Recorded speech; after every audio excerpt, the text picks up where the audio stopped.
नमस्कार, आप देख रहे हैं फोरम 4 और मैं हूं प्रभात। इस वक्त हम मैक्स मुलर रोड पर हैं जहां इंडिया इंटरनेशनल सेंटर है। इंडिया इंटरनेशनल सेंटर में जानकी देवी मेमोरियल कॉलेज के डिपार्टमेंट ऑफ कॉमर्स की ओर से एक कॉन्फ्रेंस का आयोजन हो रहा है। इस कॉन्फ्रेंस का विषय है world economy and sustainable development. Over the last decade, questions have been raised about the sole yardstick and a clamor to change this to a more inclusive definition based on optimum use of resources and even spread to the growth. To deliberate on this profound change in perception, Janki Devi Memorial College has organized this two-day. We found that the female labor participation rises with education levels. So the college is making contribution here also, and education here will help. And also it will rise with expected wages. But it does fall with household income. There's an income effect, as household income rises, women withdraw. And we do also find that a greater labor market flexibility is positively associated with higher female labor force participation. At the same time, poor infrastructure, especially transport infrastructure, is actually negative. It deters women of entering the labor force. Political resources means the capacity to decide as to who will have access and who will not. The political resources decide whether I will have access to a resource or not.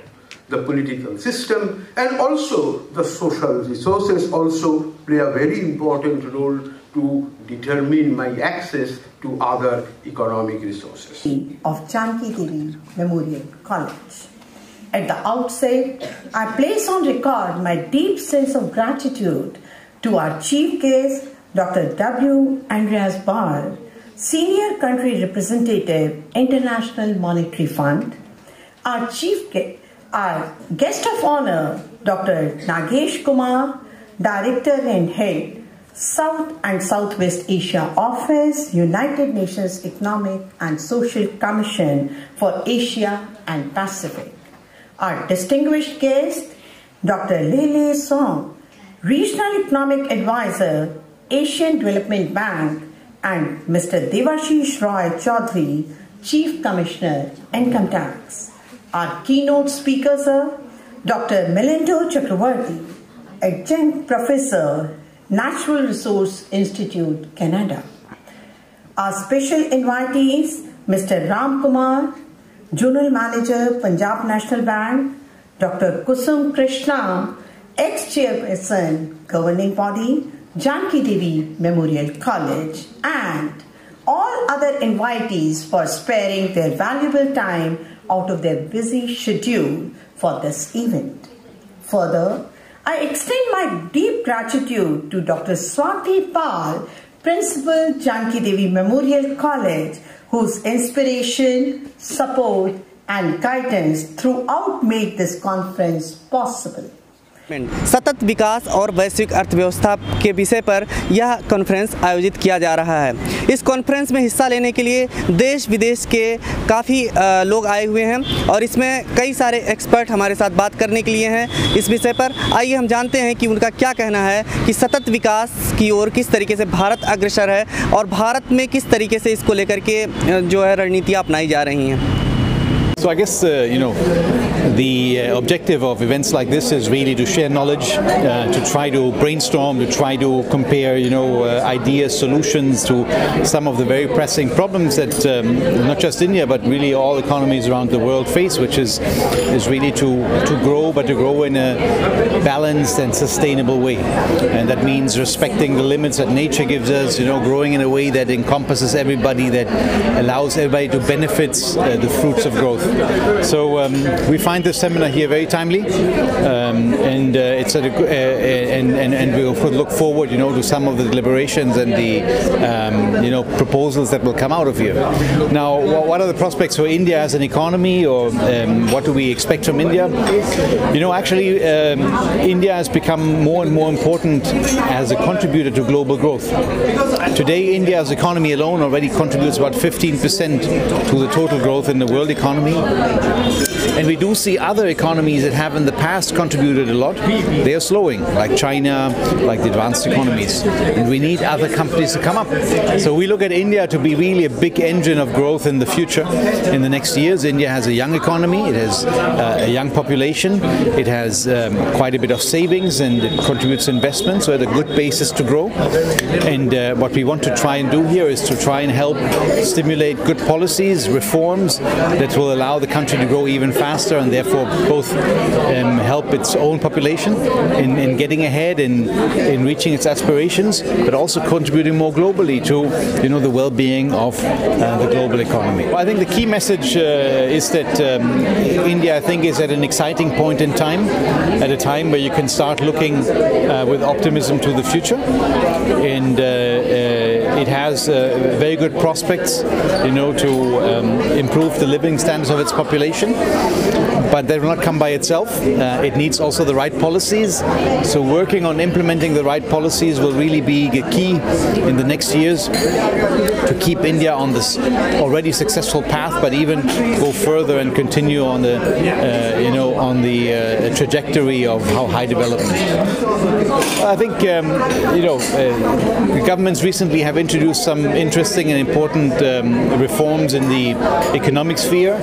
I think there's also been a greater focus on issues such as sustainable growth, the issue of the environment. We've seen a focus on renewables, for example, that is of course quite important. So I think we're going in the right direction, but as always, in a big country that is just starting to become developed, there's a lot more to be done. So I would say good start, but this is a marathon, not a sprint, so we'll have to continue in introducing more and better policies to keep this country on track. This is Lele. So I'm coming from Asian Development Bank, and the Asian Development Bank is helping India to achieve sustainable development.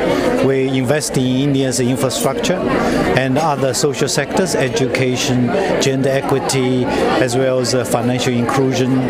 Yeah, last year we invested $4 billion in Indian economy, and we will help India to achieve sustainable development. I think this the objective conference is for sustainable development. This is a really important issue for the world at the moment.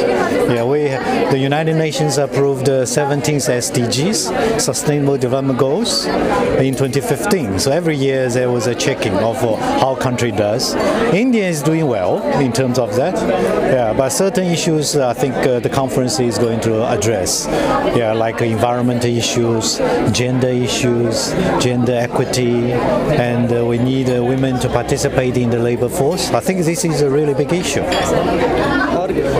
इसका मकसद ये है कि अभी तक हम सिर्फ growth की बात करते थे, जीडीपी की बात करते थे। अब हम एक ऐसी दुनिया की सोच रहे हैं जो कि न हमारे लिए है बल्कि सभी के लिए है, फ्यूचर जनरेशंस के लिए है, जिसमें सभी सर्वाइव कर पाएंगे, और जो ग्रोथ होगा वो ऑल इंक्लूसिव होगा।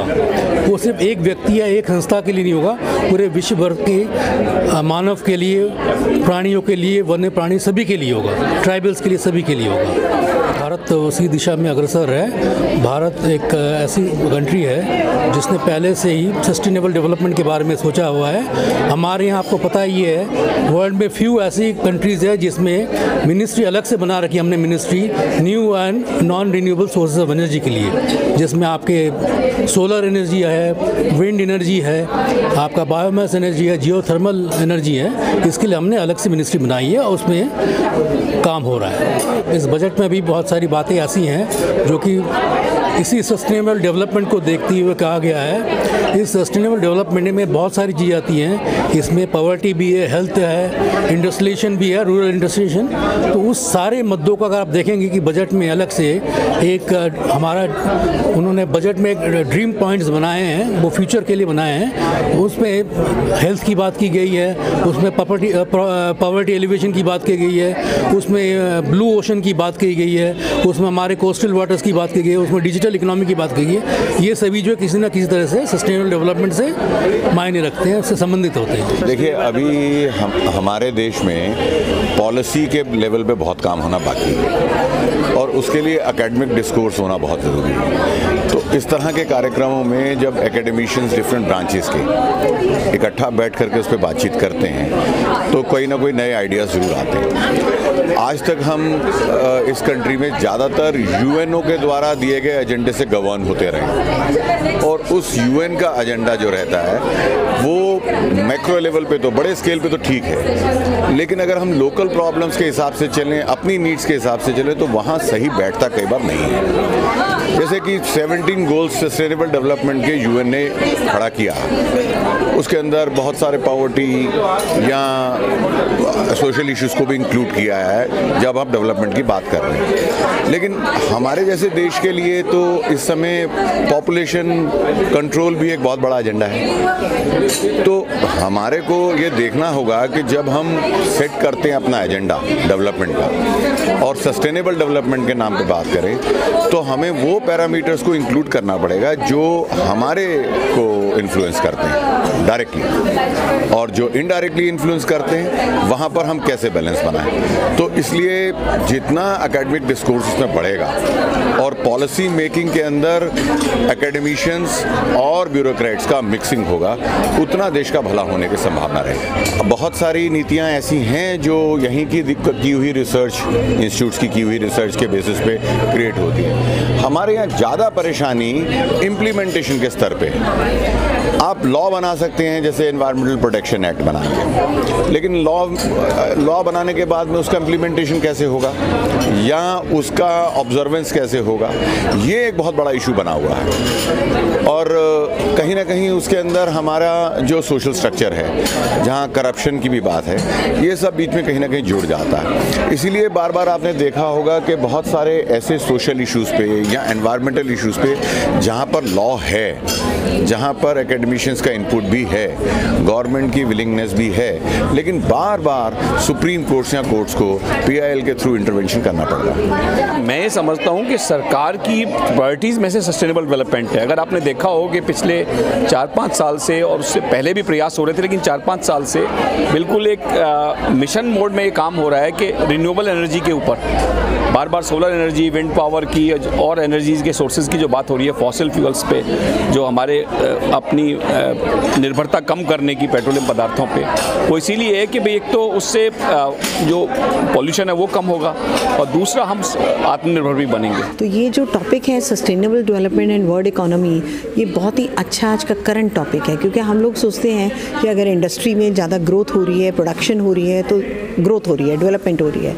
वो डेवलपमेंट एक्चुअली वो सस्टेनेबल नहीं है, वो हमेशा के लिए रहने वाली नहीं है, वो टेम्प्रेरी होती है। तो सबसे पहले हम ये देखना चाह रहे हैं कि जो डेवलपमेंट से क्या हमारा एनवायरनमेंट तो ख़राब नहीं हो रहा, ठीक है, क्या हमारा एजुकेशन सिस्टम ठीक चल रहा है, क्या हमारे रोड्स ठीक चल रहे हैं, ऐसी डेवलपमेंट हो जो कि हमेशा के लिए रहे, ठीक है। तो खाली जो GDP से हम ग्रोथ आज मेजर करते हैं, तो GDP से ग्रोथ ज़रूरी नहीं है मेजर करना, हमें उसका ये देखना है कि उसका इफ़ेक्ट बाकी सब एरियाज़ में कितना पड़ रहा है, एनवायरनमेंट पे कितना पड़ रहा है। अभी आप कहा गया कि CO2 का लेवल बहुत बढ़ गया, कार्बन डाइऑक्साइड का बढ़ गया, तो अगर हम कार्बन डाइऑक्साइड पे कार्बन टैक्स लगा देंगे तो वो जो इंडस्ट्रीज़ कार्बन ज़्यादा प्रोड्यूस कर रही हैं तो कम से कम कार्बन प्रोड्यूस करेंगी। तो उस तरह से उसको कंट्रोल करने का तरीका है। ये सवाल मुझे अक्सर पूछा जाता है कि कॉन्फ्रेंस का जो सक्सेस है आप किस तरह से मेजर करते हैं। मुझे लगता है कि जब भी कोई मुद्दा जो देश के लिए बहुत ही ज़रूरी है, जो बहुत अहम मुद्दा है, उसके बारे में सबसे पहला स्टेप होता है सेंसिटाइजेशन और अवेयरनेस। और जो हमारे यंग माइंड्स हैं, जो हमारे फ्यूचर जनरेशन्स हैं, जो हमारे स्टूडेंट्स हैं, उनके लिए ये एक मार्गदर्शन बन जाता है। उनको इन सब चीज़ों के बारे में सुनने को मिलता है, सोचने को मिलता है, उनकी जो क्रिटिकल थिंकिंग है वो स्टिमुलेट होती है इन कॉन्फ्रेंसेस से। तो और आगे चलकर यही बच्चे फ्यूचर लीडर्स बनेंगे, यही स्टूडेंट्स गवर्न करेंगे कंट्री को, देश को, जहाँ पे भी वो हैं वो अपने ऑर्गेनाइजेशन को चलाएंगे। तो इसीलिए मुझे लगता है कि हर एक कॉन्फ्रेंस का अपना वजूद होता है, हर एक कॉन्फ्रेंस सक्सेसफुल रहता है, और इस तरह का कॉन्फ्रेंस जो इतने अहम एक मुद्दे के ऊपर डिस्कशन और डिबेट जनरेट कर रहा है, इसका सक्सेस तो 100% होगा।